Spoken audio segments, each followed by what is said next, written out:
Hello, everyone. Happy Friday. It is 12 o'clock Eastern, 11 o'clock Central here in Texas. My name is Clint Hawkins. I'm with Agile Resources. We are a division of GEE Corporation. And I've been in the role of recruiting and finding people jobs for the past 20 years, which sounds like a really long time. So, why am I doing this? I consistently get referrals sent my way of people that are frustrated with how the job hunt is going, and they have roadblocks as far as different things within their capabilities that are hard to get out of the way. As far as they're applying for jobs, they're not getting responses. They might get auto rejected. They're getting interviews, but they're not getting to a second stage.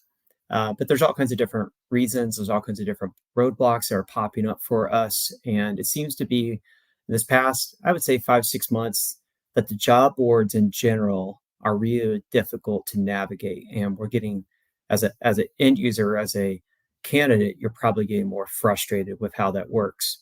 So I'm going to address some of the things that could help you maybe get outside of that a little bit and maybe beat the odds of the job board. We're also going to talk a little bit about ageism, because that's popped up a few times with candidates I'm working with about they're afraid that their background makes it look like they might be too experienced or too old for a job.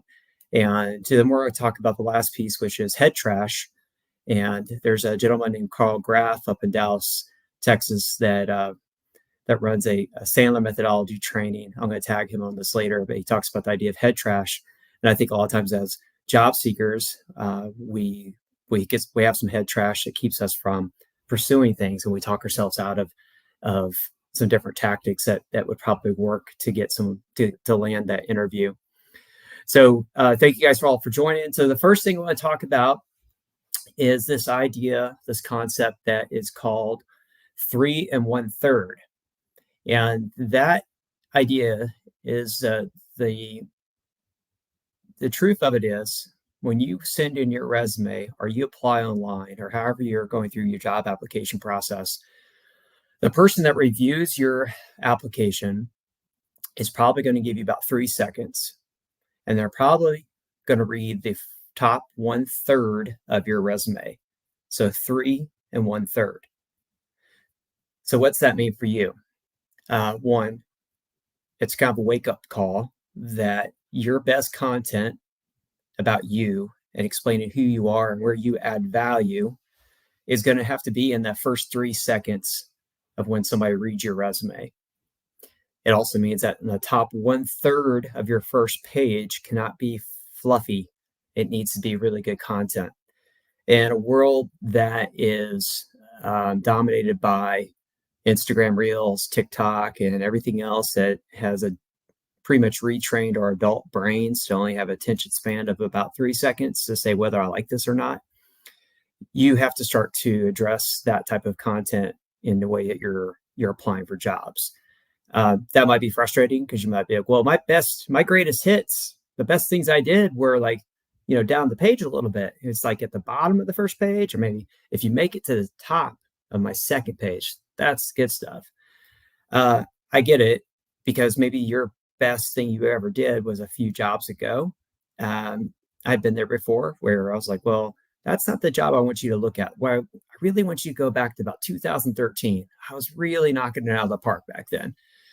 In order to adjust that, on the very top part of your resume and within the body of your LinkedIn, you need to start to put together this greatest hits. And what I mean by that is, what's the top 2 or 3 things that you've accomplished, let's say in the last 5 years, and make a simple 1, 2, 3 of, here are the top 3 things I've knocked out. Here's my professional summary or my professional background that could apply to whatever this job is I'm applying to. So you're drawing parallels with your background and your past quickly to what this job is that you're applying to. I'm going to check stream here real quick and make sure I still get everybody tagging along. 1 second.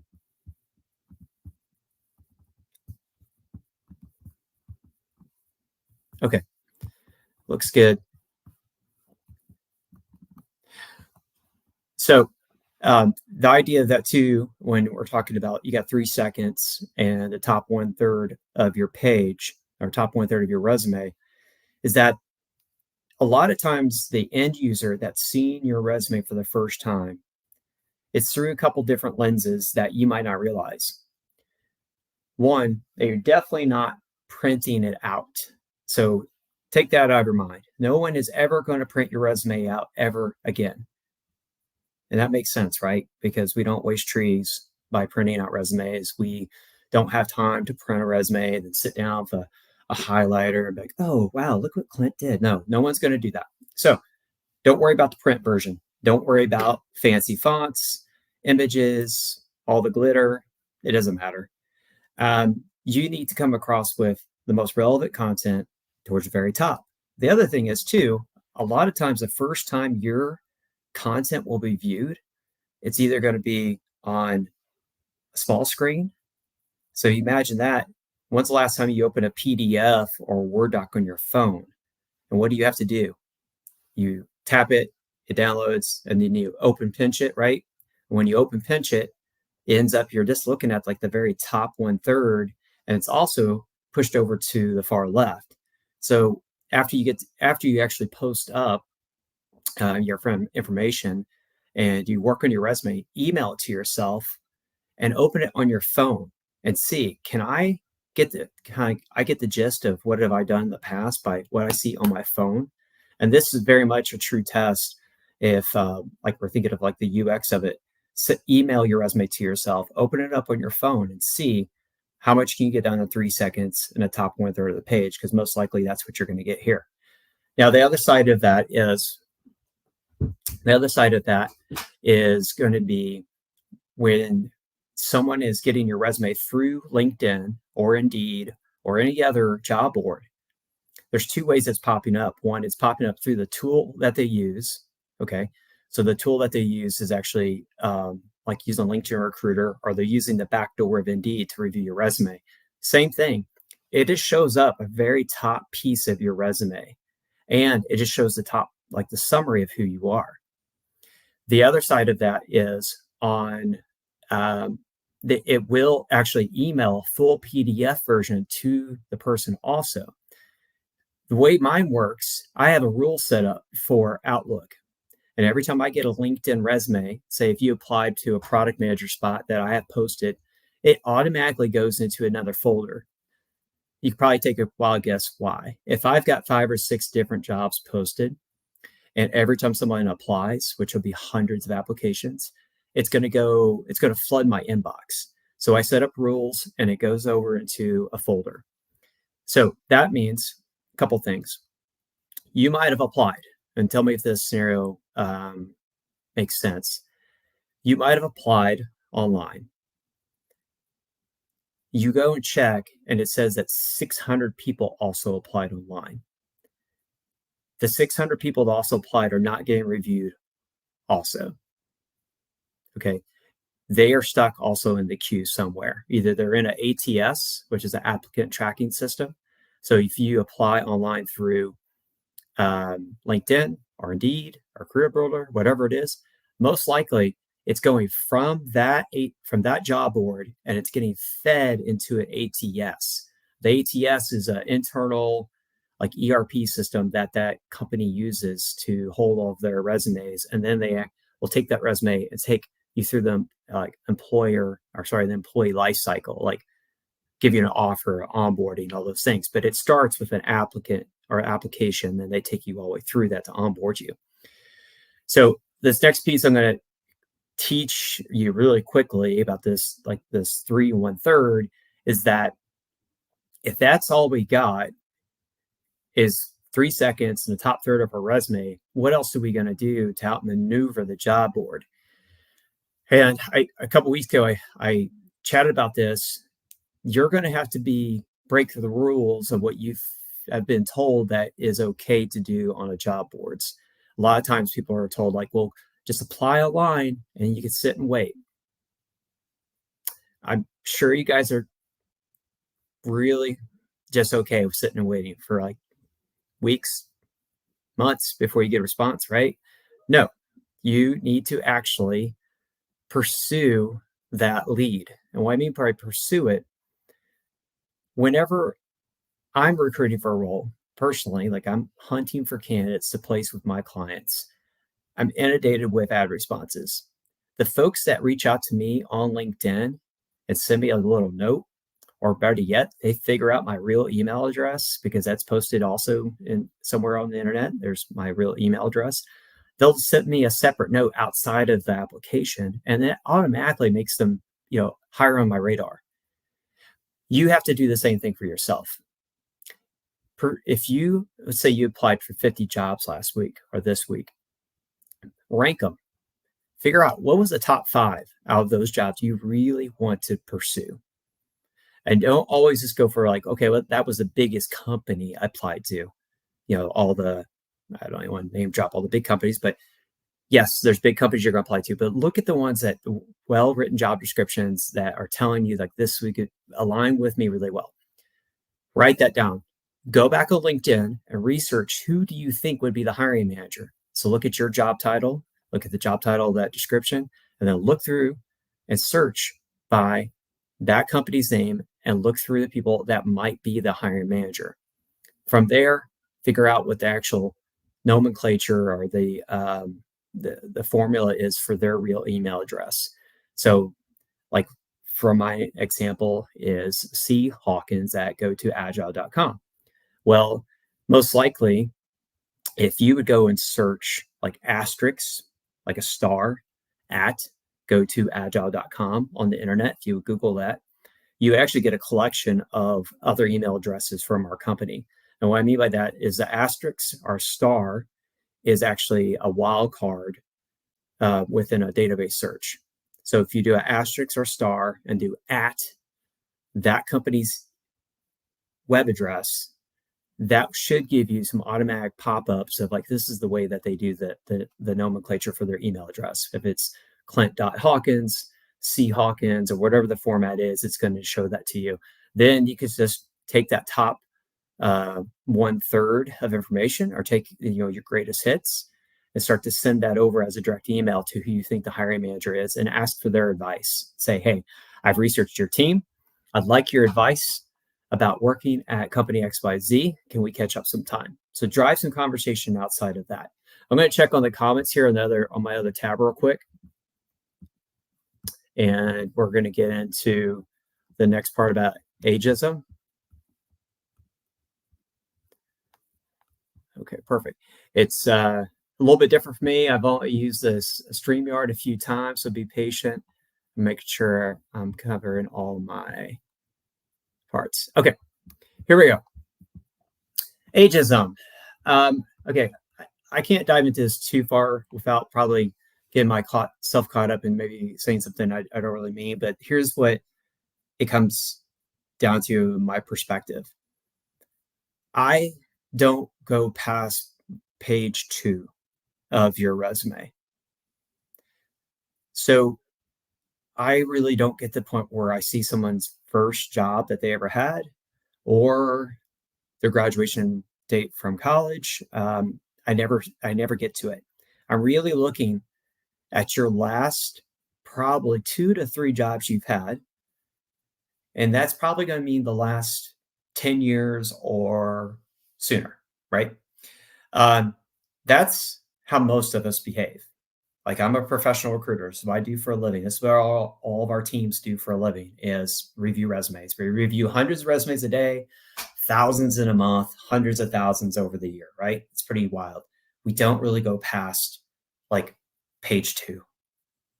So if that's the case, if you're worried that you have like a really long job history and that's making you feel like your ageism is happening, that somebody's overthinking it and say, well, they're too far along in their career or whatever it might be, that's probably not happening. It's probably something you're telling yourself that you feel would happen, and that's okay. Like that's just might be an insecurity that's happening, but that's probably not the case. If anything, a resume that's longer has a lot of metadata built into it. And what I mean by that, if you look at like a kind of like the SEO mindset, a resume that it has more content and more length to it has a higher odds of coming up in a relevancy search for that recruiter or in some type of matching system where they're auto matching your background with the job description. So don't overthink that part too much. And I've been recruiting long enough to see people that I've placed people that are in their 70s into contract software engineering jobs. And I've placed people that have not even graduated college yet or didn't even go to college that are like, um, in a service industry and did a boot camp. So all ends of the spectrum get placed in jobs. And it comes back to that piece. Where are you going to add value? What have you done lately where you added value somewhere else? And especially in the technology field, things change by the month. Things change by the week of like what's relevant or not. So just try to really hammer in on like what's your aptitude and how do you come in and add value and talk about what you've done recently. And that should line up well with that job that you're trying to pursue. The last piece here that I want to bring up is this idea of head trash when you're job hunting. And what I mean by head trash is that we end up telling ourselves a lot of stories. We're telling ourselves, well, 600 people already applied. Why should I even apply? I'm kind of late to the party. Okay, so let's address that one first. Whew. To be clear, when I have 600 job applications, I don't always go back to who applied to me first. And I am betting most people in talent acquisition and human resources do the same thing. We post up a job, it goes live, especially if, let's say it's 100% remote, high pay rate, and it's a very basic skill set title. Let's say project manager or scrum master, full stack engineer, like a big chunky title that's used a lot. First of all, LinkedIn is going to auto match hundreds of people, thousands of people to that job. And it's going to pop up in your feed on your homepage and they'll say, hey, Michelle, you want to apply for this job? It matches your profile. Here's a quick apply button. And you're like, I'm half asleep and I've been job hunting all week. So, oh yeah, I'm going to go boom, and I'm going to quick apply. So all of a sudden that job goes live. With the first 24 hours, 48 hours, there's hundreds of people that have applied just because they quick applied. They didn't read the job description. All they saw was new job title matches what I'm hunting for. LinkedIn said, I'm a fit. Sure, I trust LinkedIn. I apply. When I start to go through the backlog of all the applications, I sort the resumes by relevancy. I don't sort it by first application. And this is actually true for most of the job boards, including Indeed and Dice, Monster Career Builder, LinkedIn. They are going to feed the recruiter or the HR person or the hiring manager the resume that is the most relevant. Now, that's different for all the different job boards of how it works. But take that to know, like take that in mind. It's not about who was first to the party, but it's like who's showing up to the party in the right outfit. Who's dressed for this party? Do they have a Santa shirt on and they're ready for Christmas party? You need to be able to actually look at the job description, slow down, read through what they are saying is relevant to them, edit your resume, and make sure the content of your resume of what you've done is lining up with what they're asking for, then send it.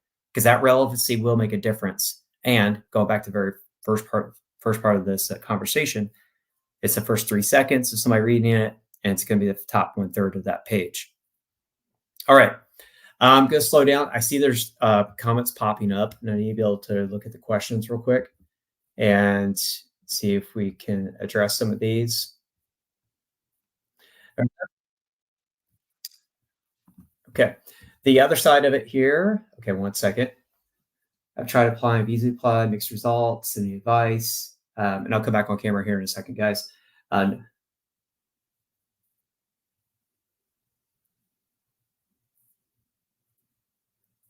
Okay. Margot. All right. Thanks, Margot. Hi, Margot. I'm glad you're here. Margot's asking about cover letters. And then, and she asked like, what's the importance of cover letters and the world of AI? So that is, that's a good question. About a year ago, is that right? About a year ago or last winter, I did a couple things about ChatGPT and AI and how you use it as a job hunter. And that means like how do you use it as a research tool or how do you use it to create content for yourself? Well, sadly, if you use ChatGPT to create cover letters for you, it actually just is not helping you because it ends up making you look like just everyone else. And everyone saw this trend starting to happen this past summer where all of a sudden you can be like, wait, that email looks just like another email I got from another completely different person. Or, hey, this looks like this. Well, we all flooded to ChatGPT last summer and started saying, like, oh, let's use this tool to shortcut our content creation. And guess what? We all end up looking like clones of the exact same author, which is not cool because our office, I can't even say authenticity. Oh yeah, that's what happened this Friday. Um, we end up using this template that everyone's retrained the language model to use this type of template for cover letters. So where I would use AI if I was a job hunter was actually to do research. And there's a gentleman I helped out this past summer. He had worked a majority of his last part of his career was doing Microsoft Dynamics CRM implementations. So he was worked for professional services companies implementing Microsoft Dynamics. Well, he had gone through a riff or layoff. He was having a hard time looking for other jobs that were similar, and he was getting frustrated with the job boards. What we did was actually take ChatGPT. I think we used another board too. I can't remember if we used a Hugging Face chat or something else, but we went and did a research project. We said, okay, what are the top 10 professional services companies that implement Microsoft Dynamics? And then we dug deep on that. We said, name another 20, name another 20. So we got this list of like 50 companies that actually were professional services companies that implemented Microsoft Dynamics. He then took that list and got away from the job boards and just went to all their websites and started to apply to each one of them individually through their actual website, not through Indeed, not through LinkedIn, and everything else. Then he started to follow up with each company too. Lo and behold, that's how you get the job.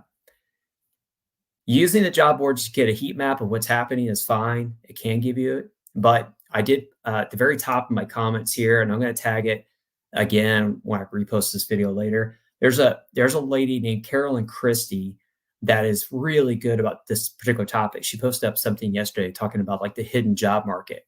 And she is absolutely correct.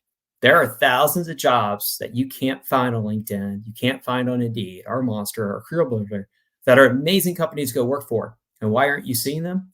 Well, they might not spend as much money as Amazon or whatever big name company it might be to take up all the ad space and have to prioritize ads up in front of you. They might post up on LinkedIn, but they're not paying like a premium so you get to see that ad all the time. So look for competitors of places you used to work for. Look for competitors of places you just applied for. Like, okay, I applied to this company. Who else does this in their space? Get a list of those and apply to those also. And then the last piece of that would be if you are in a type of job where you want to be hybrid or you want to be on site, go on Google Maps and put in the word like marketing agency and look within 20 miles of where you live. You'd be amazed how many times like places pop up like, I've never heard of that company before. Go click on it, go to their website, and lo and behold, they have jobs open. They're not posted anywhere. They're not on the boards. They're not getting fed to you, but you might have to research like your local market to help you find those types of things. So back to the idea of head trash and the part of it, like if you're applying and you feel like you're just a number, yes, you are. If you don't take action, you are just going to be a number. If you want to get results, you're going to have to step out of line. You're going to have to break the rules that you've been told since you were at elementary school. Like, hey, you need to stay in line, wait your turn. Like, nope. If you're going to wait your turn and 700 people applied, when is your turn? If it takes me 30 seconds to actually read a whole resume, let's say I just read 100 out of the 700, wow.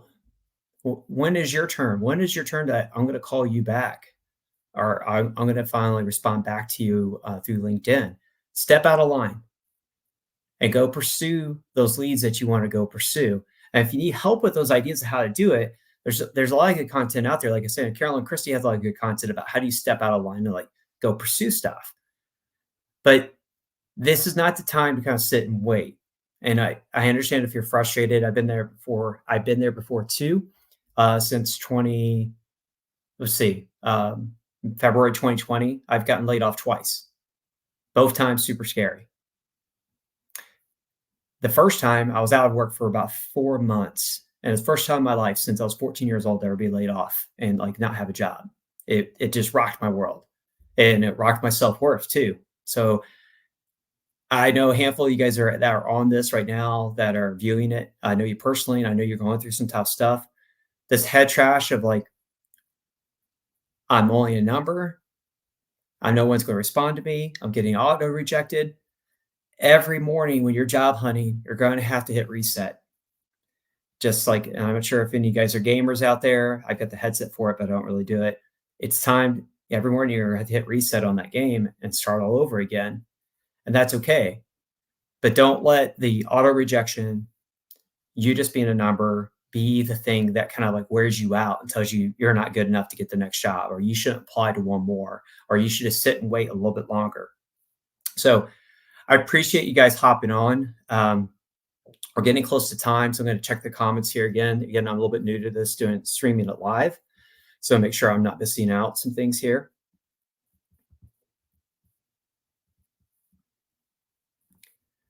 And I think we're covering everything that I wanted to get to today. Again, I appreciate y'all hopping on and listening, and hopefully this content will help you out. If you have questions or things you need help with, please feel free to follow me, add me on LinkedIn. I will do my best to reach back out. The biggest help I could probably do right now is gather your guys' concerns, gather your guys' frustrations, your roadblocks, put it together and come back and offer up this content to you guys and give you some insights what it's like from the recruiter side as we're trying to navigate this too, to help you guys get more interviews and get more traction in the job hunt. So let me see, got a question here from Intera. How do you highlight any transferable skills in your resume? Okay, Intera, that's a great question. The best way to talk about transferable skills is to describe your aptitude of how did you learn the skills that you have. What I mean by that is if there's something very complex that you had to learn in the past few years, and it's similar to the thing that that job posting is talking about, but it's not the exact same technology. Okay. It's not the exact same manufacturer or brand or whatever you want to call it of that SaaS product or that tool. Describe your aptitude, your ability to learn something like that. And if you can explain that quickly, the idea of transferable skills, it will become much more clear to the person reading your resume or that's interviewing you. If you just list out what you think is transferable and you don't explain it, it's kind of like me asking you, Antara, like an algebra question. Hey, Antara, what's 2x equals 6? And you're going to think about it. You go back, 3. Like, yeah, that's right. How'd you get that answer? Well, when we talk about transferable skills, we have to show our work and like, why do we think it's transferable skills? So you'd have to be like, oh, well, okay. Well, what we got to do is we got to divide both sides by 2 first. Okay. Put a division line on each side, put a 2, and then we cross those out and we do the division and we got 3. Okay. When you show the work of my aptitude of how did I figure out those skills in the past, that's going to set you apart from other people that just say, well, look at me. I've done the things. I've done something really similar. Don't you see it? I see it. And that's hard for, especially if somebody's moving quickly, to spot that difference. So that's more of an interviewing skill to do it that way. Resume wise, though, you can describe that too. If you, in your bullet point, explain like, project required me to learn a new tool called blah, blah, blah. I went through the process of going through product demos, took an online tutorial. 3 weeks later, I was training the rest of my team on how to use that tool. So you show from, here was a business challenge. Here's how I rose to the occasion. and this is how I delivered it. Here's how I actually got stuff done with that tool. And showing that whole storyline quickly would be the thing that I would look for. Like, okay, well, Intera's got this capability to learn quickly. It sounds like that tool was similar to things that we're doing. Let's give it a shot. Okay, everyone, I'm going to end the stream here. I would love to get your feedback. So if you end up coming back and watching this later, hi guys, thanks for showing up late to the party. That's cool too. It is going to go up on a YouTube channel. It's job number 1. It's here too on LinkedIn. It'll be on my profile. And then I'm going to post this audio up later on Spotify on the Agile Town Hall. So thank you guys.